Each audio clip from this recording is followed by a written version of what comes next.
I get it. If you're a 23-year-old woke kid and, you know, you're working for this company and you think you're going to put your foot down. Well, isn't it that just in the beginning of tech, everybody that got into tech, it was like nerds, it was woke people that are like. Right, but here's, listen, me on the outside reading these fucking articles. Yeah. Like, oh my God, Spotify's censoring Rogan. Spotify's doing this. It's not happening. Spotify has said nothing.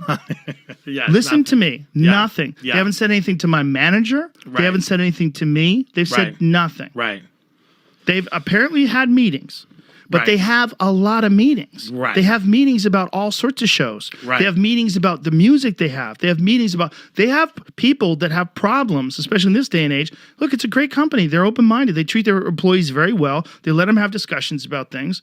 And I don't know what these discussions are like. I don't know what happens.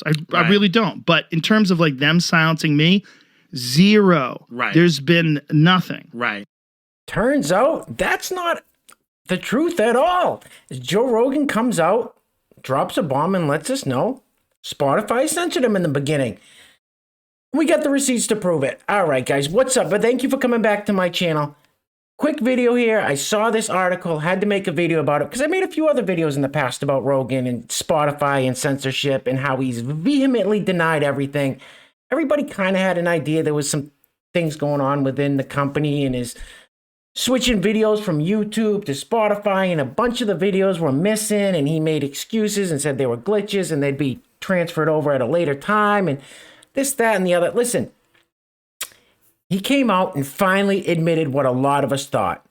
Spotify, its employees, didn't want those specific videos on the Joe Rogan Experience over on Spotify. So Joe Rogan caved after all his speeches about free speech, and he's getting off YouTube because he doesn't want to be censored, and he wants to have whoever he wants for guests on, and they can talk about whatever they want. Turns out that wasn't the case. All right, we're going to get into that article. Before I do, guys, if you have not yet subscribed to my channel, go ahead and hit the subscribe button. Join me on this journey. We have a great community here. The channel is starting to grow. I know it's small. Everybody's going to start somewhere, but I appreciate each and every one of you guys. I have a goal of hitting 500 subscribers by the first day of spring, March 21st. Only you guys can help me hit that goal. So hit the subscribe button. Leave me a thumbs up if you like my videos. And my favorite thing about doing these videos and this, you know, this channel and this community is the comments. Leave me a comment. Let me know what you guys think about this whole censorship thing, and Joe Rogan coming out and saying, yeah, they censored me in the beginning. Let's jump into the article, guys. So as you can see, Joe Rogan confirms that Spotify censored his earlier shows. There were a few episodes they didn't want on their platform. See, he never said that. He always was making an excuse as to why the certain episodes weren't transferred over. And what were those episodes? Well, let's find out. All right, so Joe Rogan confirms that. Yeah, we all knew that, Joe. Thanks. For months, Joe Rogan fans were left wondering what happened to a number of earlier shows that went missing following the Spotify transition. Now we have the answer. The answer to the riddle came from Joe Rogan himself, who has now confirmed that Spotify simply refused to transfer a number of his earlier shows as a condition of their $100 million exclusive partnership. Ugh, it's a lot of money. And Joe Rogan happily agreed. There you have it. No pushback from Rogan at all. And listen, $100 million. Come on. He said, all right, we'll put the majority of them over there. What do you want to keep off? 10, 15 shows? Cool. Sign the check. I'm not blaming the guy, but he should have been honest right from the jump. He wasn't. During the transition of Rogan's podcast episodes on the Spotify platform in 2020, fans quickly noticed that multiple episodes were glaringly omitted. Of course, they were all, you know, right-wing political commentators. Those included interviews with controversial figures like Maya Yiannopoulos, Gavin McInnes, who's the founder of the Proud Boys, and Alex Jones, who was separately banned from Spotify. He's banned from everything, Spotify, YouTube, everywhere. There was a bunch more, but they just list Maya Yiannopoulos, Gavin McInnes, Alex Jones right there. Additionally, Rogan issued a rare apology and correction over his claim that left-wing anarchists had set fires in Oregon, a point that was made during an interview with Douglas Murray.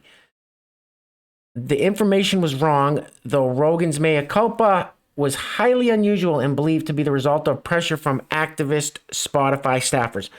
So I don't know if you guys remember, but when he came out on Instagram with this big apology, which he's never done in the past, and he's gotten things wrong plenty of times. Listen, I like Joe Rogan. I used to watch his podcast when it was on YouTube. I used to watch it pretty regularly. I'd say 3, maybe 4 times a week if I could. I enjoyed it. I enjoyed the guests. I like Joe Rogan. I got no problems with him, but he's wrong a lot, and a lot of it's just his opinion. So whatever.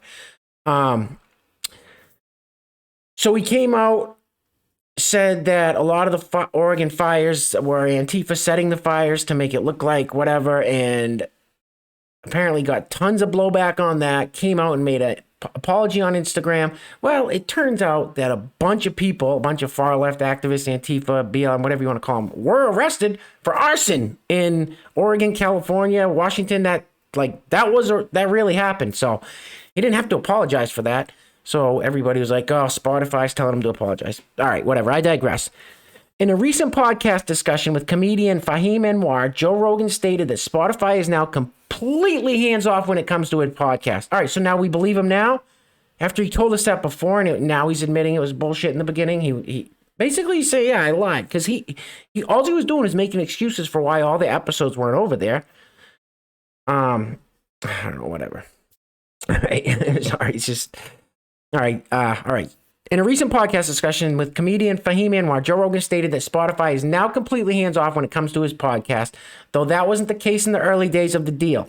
But despite his frequent declarations regarding free speech, Rogan seemed more than happy to delete his earlier shows to seal the deal. Exactly. That was it. Joe Rogan was just like, no one's censoring me. I'm going to say what I want. I'm going to have on who I want. And, well, they censored you, Joe. If they told you that these certain episodes could not go over, that's censorship. Ironically, the topic, listen, $100 million, not blaming him.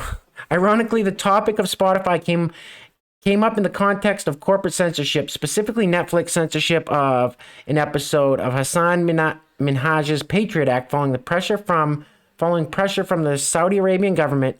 When I saw that Hassan's show was pulled because of the criticism of Saudi Arabia, I was like, what? Netflix? It made me think like, man, I don't know if that's the place. I don't know if that's the place anymore because I feel like there's too much corporate involvement. There's too much influence on content. Anytime anything gets big enough, you're going to get shit like that, Anwar responded. There's going to be strings attached. Yeah, that's the criticism of me being on Spotify, Rogan quipped while letting out a laugh, which raised the question of whether Spotify is actively censoring or controlling Rogan's editorial freedom. They don't give a F, man. They haven't given me a hard time at all, Rogan stated before spilling the beans on the censorship bit.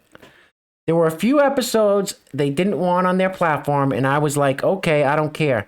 But other than that, in terms of what I do in the future, the biggest test was having Alex Jones on. So he just said, they haven't given him a hard time. They haven't said anything about it, what he's doing now, what he's doing in the future. They just said in the beginning, we'll seal the deal. Just keep these episodes off. And like he said, okay, I don't care. But other than that, in terms of what I do in the future, the biggest test was having Alex Jones on. So he has had Alex Jones on since he's gone over to Spotify, which was kind of crazy. I mean, I actually made a video about that.